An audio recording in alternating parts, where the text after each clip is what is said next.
The courtroom buzzed with laughter. A golden retriever trotted confidently down the aisle, tail wagging, eyes focused, carrying a small leather briefcase in its mouth. People snickered. A few whispered jokes. The judge raised an eyebrow. But when the briefcase was opened, the laughter died. Gasps. One juror dropped her pen. Because inside that briefcase was a secret that could send a man to prison forever. And only the dog knew where it came from. Every courtroom has its own rhythm.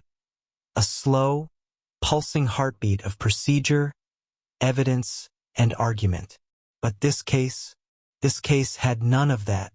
Because on this stormy Tuesday morning, as the gavel struck wood and the trial of local businessman Charles Hanover began, the most unexpected witness wasn't a person. It was a dog. And not just any dog. One whose sudden appearance in court would unravel a scandal bigger than anyone could have imagined. The rain tapped lightly on the windows of the Claremont County Courthouse. Inside, everything was ordinary, or at least it was supposed to be. Charles Hanover sat beside his defense attorney, looking calm, polished, and perfectly put together. Designer suit, combed back silver hair, that cool grin he always wore in public. He was the kind of man who got away with things. He was also accused of embezzling millions from the local animal rescue fund. Money meant for dogs, shelters, and struggling families trying to care for abandoned pets. The prosecution had shaky evidence. Witnesses were intimidated. Records were missing. The odds? In Charles's favor. Until the dog arrived. It started with a low bark. One bailiff turned. Then another. The main doors creaked open. No one had touched them. And in stepped a golden retriever, soaked but determined, clutching a weathered leather briefcase between its teeth. Gasps echoed through the room. "Whose dog is that?" the judge asked sternly.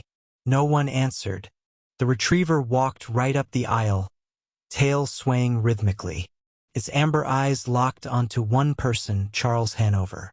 And for the first time all morning, Charles lost that grin. "You can't let that mutt in here," Charles's attorney objected. But Judge Harper, a woman known for her unwavering instincts, held up a hand. "Let's see what this unexpected guest has to say." The dog sat, placed the briefcase gently on the floor, and stared. Bailiffs hesitated, then moved forward. They opened the briefcase. Silence. Then, photos, documents, a small USB drive, and at the bottom a letter, typed, signed, dated. Judge Harper took the letter and scanned it quickly. Her face changed. From confusion to disbelief to something else. Rage. "Clear the courtroom," she said coldly. "But, Your Honor, now." Within seconds, reporters, bystanders, and even the jury were ushered out. Left in the room. The judge, Charles, his attorney, the bailiffs, and the dog, still sitting patiently. "You recognize this dog, Mr. Hanover?" the judge asked. Charles shifted uncomfortably. "No, never seen it in my life." The judge held up a photo from the briefcase. It showed Charles, standing in a warehouse, handing over an envelope of cash to a man later identified as a known money launderer. And next to them, the same dog, same collar, same calm expression. "This photo was time-stamped 6 weeks ago," Judge Harper continued. "Same day a key witness in your case vanished." Charles went pale. "Where did this dog come from?" she muttered, almost to herself. And as if responding, the dog stood and trotted over to the judge. It gently nudged her robe, then walked to the side door, and barked, twice, urgently. They followed the dog, through the courthouse hallway, downstairs, to the old records room, long and used. The dog scratched at a low cabinet. Inside, hidden behind legal folders, was a box. They opened it. More documents, surveillance photos, emails, Audio recordings.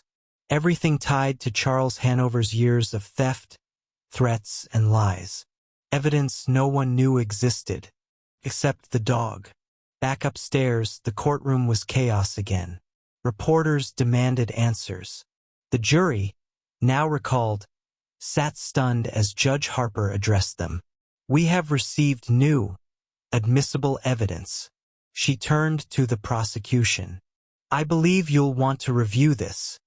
The prosecution attorney, a young woman named Maya Lin, nodded wordlessly. Her hands trembled as she flipped through the files. "This is enough to indict him 10 times over," she whispered. The dog sat by her feet. Charles Hanover stood and slammed the table. "This is insane. You're trusting some stray? You think a dog brought that here?" But no one answered, because at that moment the USB was plugged in. The screen flickered to life, and a video began to play. It was Hanover himself bragging in a private meeting, counting money, naming names, laughing about those stupid donors who thought they were saving dogs. The room went silent again. The judge looked at the dog. "Who trained you?" she asked softly. No response, of course. But the retriever tilted its head, as if to say, "Keep watching. There's more." The courtroom lights buzzed softly above as the video ended. An incriminating recording that laid bare Charles Hanover's deceit. No one spoke for a long time. The only sound was the soft panting of the golden retriever, sitting alert beside the prosecutor, as if waiting for justice to do its part. Judge Harper exhaled slowly, then addressed the jury. "Ladies and gentlemen, in light of this new evidence, the direction of this trial has shifted significantly." Charles didn't speak. His face, usually smug and composed, now looked hollow.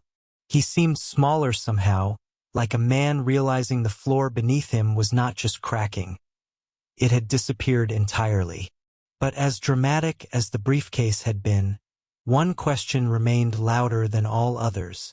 Where had the dog come from? Judge Harper recessed the trial for the day, citing the need to verify the new material and investigate its origin. But even as she rose from the bench, her eyes stayed on the retriever. Something about the dog's presence, its calmness, and its timing felt deliberate. Maya Lin, the lead prosecutor, stepped outside with the dog. She crouched beside it on the courthouse steps, running a hand over its wet fur, still damp from the morning storm. "You knew where to go," she whispered. "You knew who to give it to. Who sent you?" She reached for the dog's collar. That's when she saw it. Not just a name tag, a micro-engraved metal plate, barely visible. But under the sunlight, it glinted. Maya squinted at the plate. It read, "Property of Riley. If found, return to DW 3796 Elder Pines. Urgent." Her heart skipped. "Riley?" she said, looking at the dog. The retriever wagged its tail once, just once, as if in confirmation. "Who's DW?" she whispered. She quickly jotted the address. It was a good 30 minutes outside the city, but she couldn't shake the feeling that whatever had started in that courtroom was only the tip of something much larger. Back in the judge's chambers, Judge Harper met privately with 2 senior investigators and her clerk. She replayed the USB files, freezing frames, analyzing dates. "This dog has better intel than we do," she muttered. "If this is real, Hanover didn't just steal money. He blackmailed politicians, threatened shelter owners, even had someone disappear. This dog just cracked open a network." Her clerk looked nervous. "Do we know if this is legal evidence?" "It will be," the judge said. "We'll make it legal." But Judge Harper wasn't just thinking about legality. She was thinking about the strange moment when the dog looked her straight in the eyes and led her to the records room. Like it knew, like someone trained it, like this was all part of a plan. Meanwhile, Maya Lin pulled her car into a gravel driveway surrounded by trees. 3796 Elder Pines. A small cottage stood quietly, smoke curling from the chimney. She stepped out slowly, Riley trotting beside her. An old man opened the door. He looked tired, wearing a faded military jacket, a limp in his right leg. He looked at the dog, and his face collapsed. Riley? The golden retriever ran forward, tail whipping, and launched into the man's arms. Maya stood stunned. "You're DW?" she asked. The man nodded, still cradling the dog. "David Walker, retired K-9 handler. Army, then private security." Maya's mind raced. "This dog, Riley. He walked into court this morning with a briefcase full of evidence." David nodded again, tears gathering in his eyes. "I trained him, years ago, for missions like this. Delivery, search and rescue, silent tracking. He's special." "I thought Riley was gone," David said quietly. "He vanished 2 months ago. I thought he'd been hit or stolen." Maya crouched beside them. "He wasn't. He was saving a trial. He exposed Charles Hanover." David's face hardened. "That man's more dangerous than you think." "You know him?" David looked down. "I used to work private contracts. I was hired once by Hanover's firm. Security details for some of his properties. Then one day I stumbled on something wrong." He motioned inside. Maya followed him into a room filled with folders, surveillance photos, and military-grade tracking maps. "I started digging after Riley disappeared. I think Hanover knew I was getting close. But I couldn't get to court. I'm old. Nobody listens to me anymore." He looked down at Riley, who sat calmly at his side. "So I sent the only one left I could trust." Maya's breath caught. "You trained Riley to go to the courthouse?" "I trained him to follow a scent, deliver a briefcase, and pick a target by name. He's done harder missions in the jungle. He just needed to find the right person and get them to open the case." Maya stared at Riley. "He picked me because he trusted you." Back at the courthouse, chaos brewed. Charles Hanover's lawyers scrambled to call it all a setup. Illegally obtained evidence. Unverified sources. A dog? This is a circus. But it wasn't working. Judge Harper issued an emergency review. Subpoenas flew. Hanover's finances were frozen. Former associates were questioned. And Riley sat quietly in the hallway, watching it all unfold. But not everyone was happy. That night, as Maya drove back to the city, her phone buzzed. An anonymous text. "You should have stayed out of this. The dog won't save you next time." She slammed on the brakes, looked around. Nothing but trees. She showed the message to David later that evening. He nodded solemnly. "They're watching." David got up, opened a drawer, and placed something on the table. A second briefcase. Smaller, newer, locked.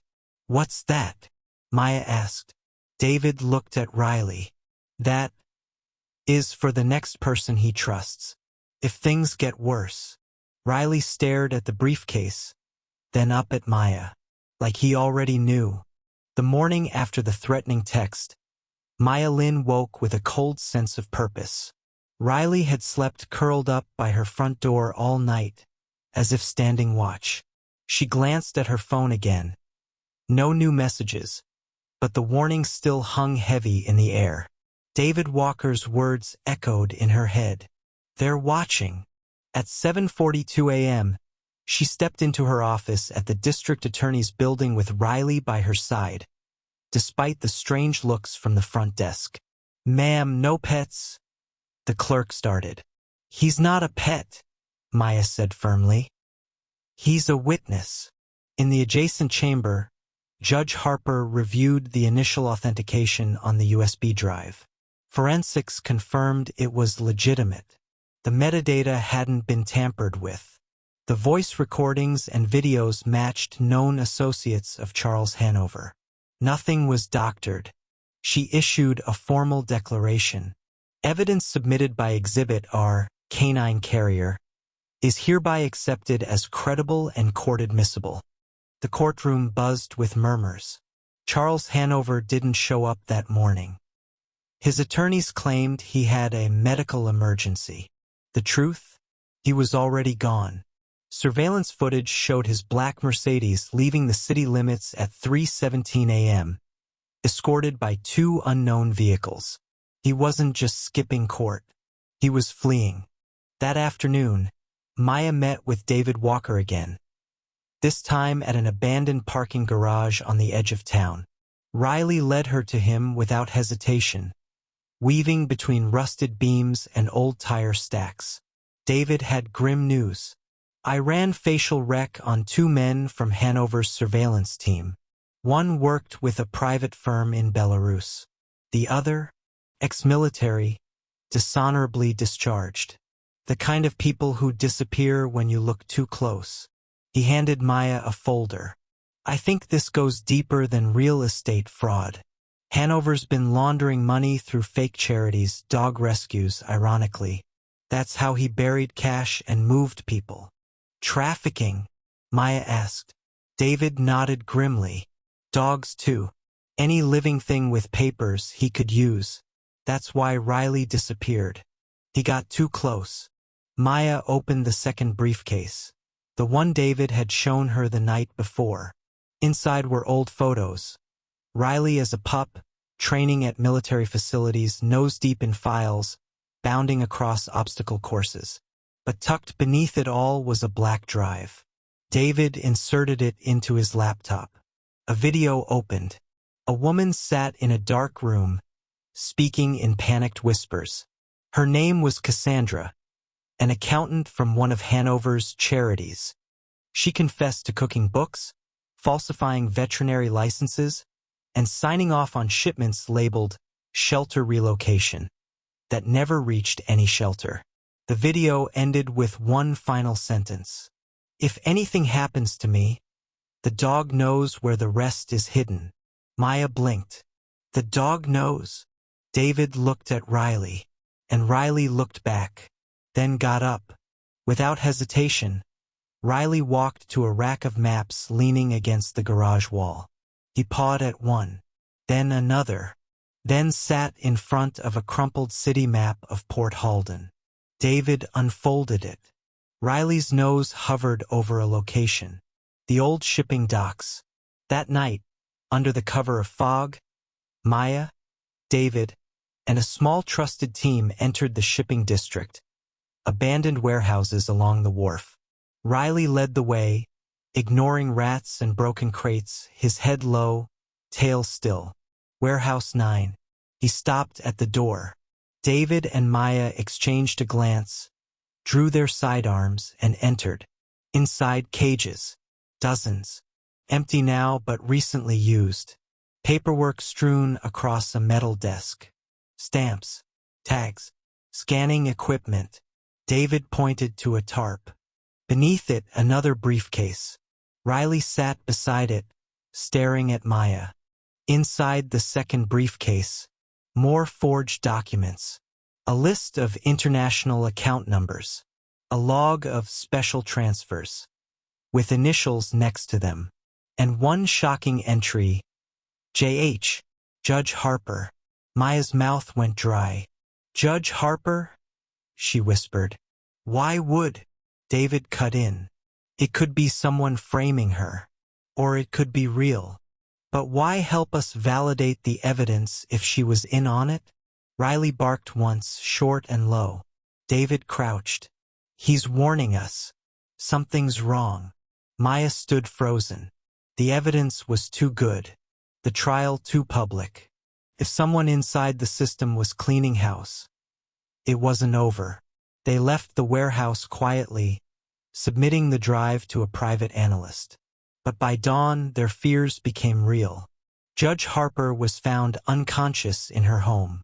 No signs of forced entry. No fingerprints. Just a broken teacup and an empty dog leash on her porch. Riley paced nervously as Maya received the call. She was poisoned, the officer said. Alive, but in a coma. Maya sat down, stunned. Was she cleaning up corruption? Or being silenced before she could confess? Later that evening, Maya sat with Riley by her apartment window, watching the city lights flicker. Riley, she murmured. You've led us to so much, but what are we walking into? The golden retriever rested his head on her knee, and then suddenly perked up. A low growl rumbled from his throat. Maya stood. Outside, a dark SUV slowed at the corner, then stopped. Its lights shut off. Maya stepped back from the glass, hand reaching for her phone. David, she whispered into the call. They've found me. Riley's growl deepened. From behind the curtain of silence, a war was waking, and Riley was ready to lead again. The black SUV didn't move for 6 long minutes. Maya and Riley remained motionless in the apartment, cloaked in the shadows of drawn curtains and breathless silence. Riley stood at the window, tail stiff, eyes locked on the vehicle like a soldier trained in battle. Maya had seen that expression before, during raids with military canines. It wasn't fear. It was calculation. Suddenly, the SUV's engine turned over. It drove away slowly, tires crunching gravel as it turned the corner and vanished down Mayfield Avenue. Maya let out a breath. She turned to Riley. You knew they wouldn't strike yet, didn't you? Riley blinked. He was watching the long game. By morning, David arrived with 3 plainclothes officers. Maya was escorted under protective detail to a secure conference room in City Hall. The second briefcase, the one from the warehouse, had been duplicated and encrypted for multiple backups. They now had names, bank accounts, aliases, shipping manifests, and a direct connection to Judge Harper. But what stunned them all was this. Harper had been cooperating with Hanover. Years ago, she ruled against Hanover in a civil lawsuit, only to find her home broken into a week later. No money was taken, just a photo of her daughter, taped to the bathroom mirror, with a red circle drawn around the girl's face. Blackmail. From that moment on, she worked in secret, balancing justice with fear. But Riley had once belonged to her daughter, before the dog vanished on a trip Harper took overseas. The more Maya learned, the more it hurt. Riley had been passed around, smuggled, retrained, discarded, recovered. But somehow, he remembered. Meanwhile, Judge Harper remained unconscious in the hospital. The poison used was rare, a derivative of strepanthan, a compound not easily obtained outside of black market labs. This wasn't a warning. It was a message. That afternoon, a court-ordered search warrant was issued for one of Hanover's supposed animal shelters on the outskirts of town. When the team arrived, they found 10 unlicensed computers running anonymous crypto wallets, shipping logs to Dubai, Moldova, and Singapore, a hidden tunnel beneath the floor, leading to a storage area with another briefcase. And in that briefcase, passport forgeries with pictures of Riley under different names. He was being used, Maya muttered, as cover.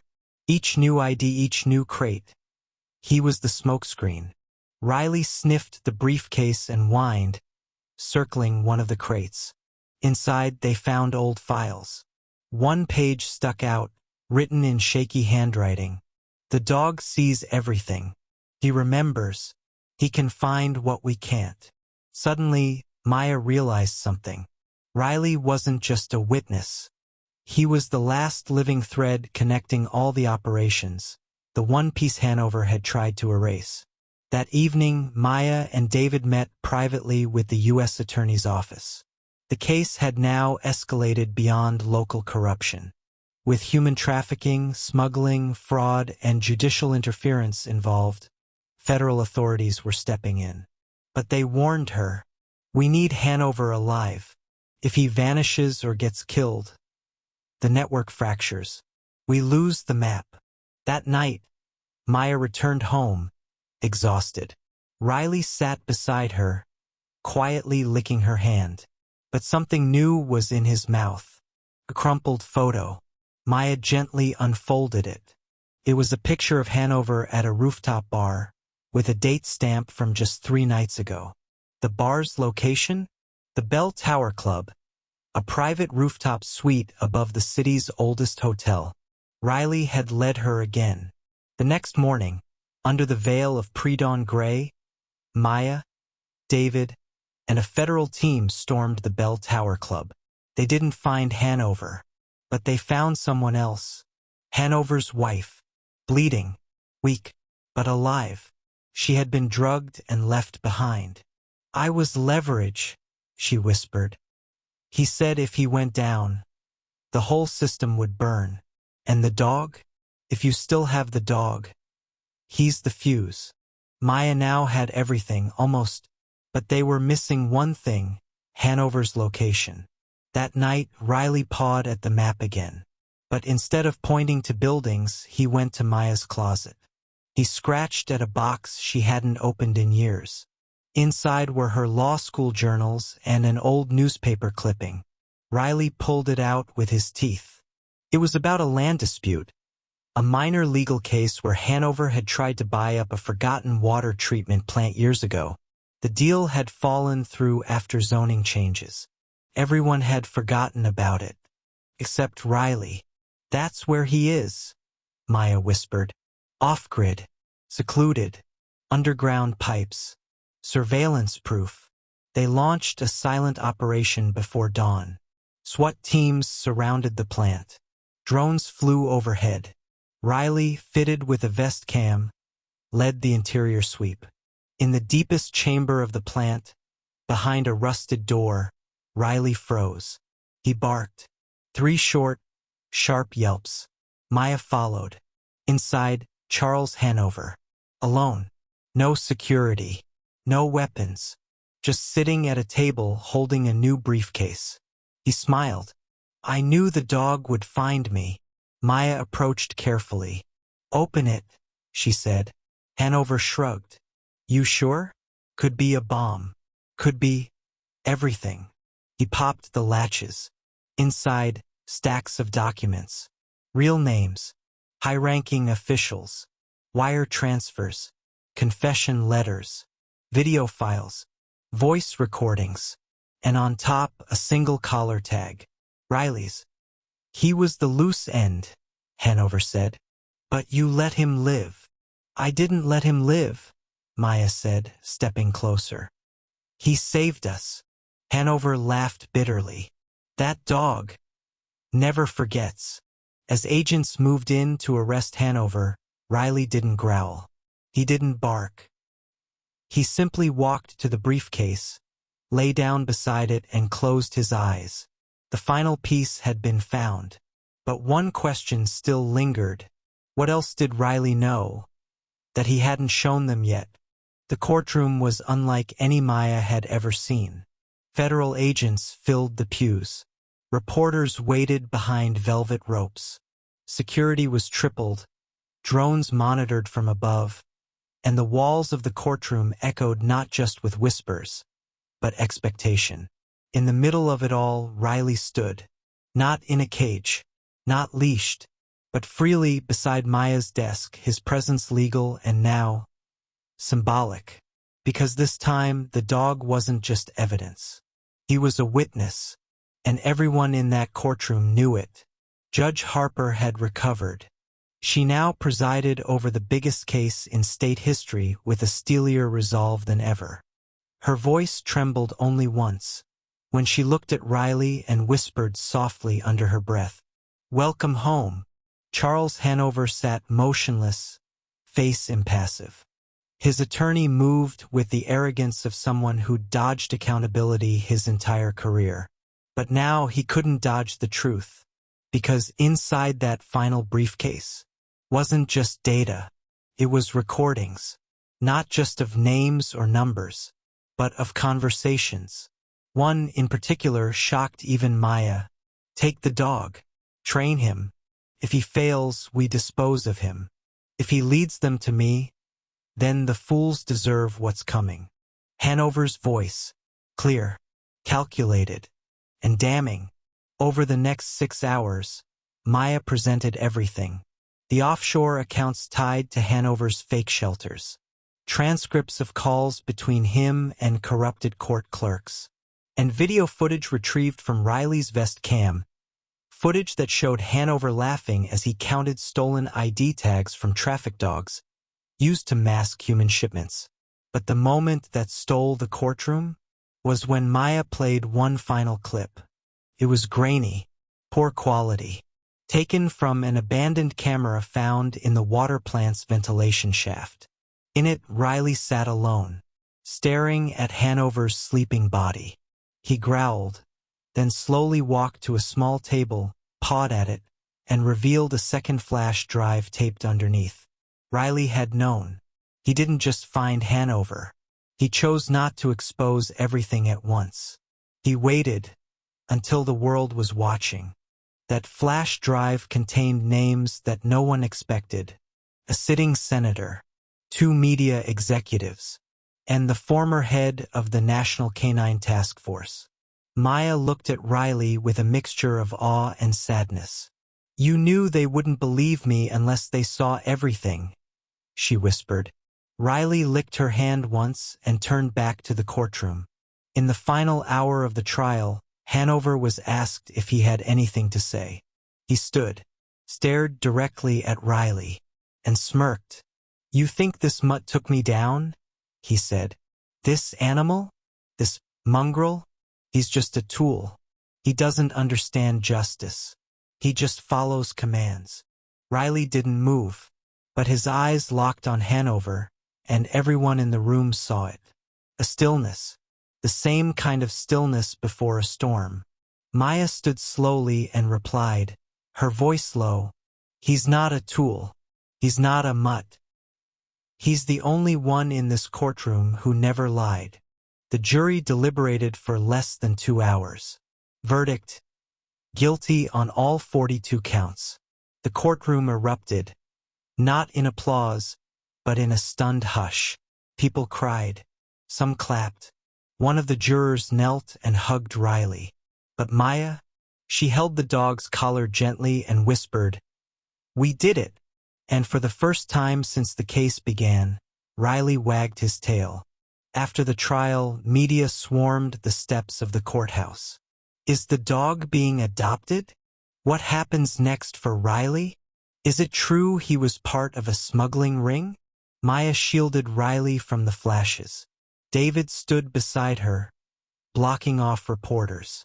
Then, unexpectedly, a quiet voice broke through the crowd. It was Judge Harper's daughter, now a young woman, face weathered with time. "That's my dog," she said softly. The crowd parted as she stepped forward, eyes welling. His name was Max. Before all of this, he was Max. And he loved peanut butter and sleeping under the piano. Riley looked up, tilted his head, and then slowly walked toward her. Halfway there, he paused, looked back at Maya, as if asking permission. Maya nodded, barely holding her tears. "Go home," she whispered. 6 months later, Riley, now Max again, lives in a quiet suburb outside the city. Judge Harper's daughter adopted him legally, and every week, children from nearby schools visit for Hero Dog Thursdays. Maya still visits often. She sits beside him under the old piano, sipping tea, while Max naps with his head in her lap. He's not just a survivor. He's a symbol, a reminder that justice doesn't always bark loudly. Sometimes, it waits, watches, and strikes at the right moment. One day, as Maya was about to leave, Max walked to his old briefcase, still kept like a trophy on the bookshelf. He pawed at it once, then nudged it toward her. She opened it. Inside was one last note, folded, smudged. It read, This isn't the end. There are more. And I'll find them. Maya smiled. Of course you will, partner. Thank you for watching. If this story moved you, made you think, or even brought a tear to your eye, please consider liking, commenting, and sharing it with someone who needs to see it. Every view helps us bring more powerful, emotional stories like this to life.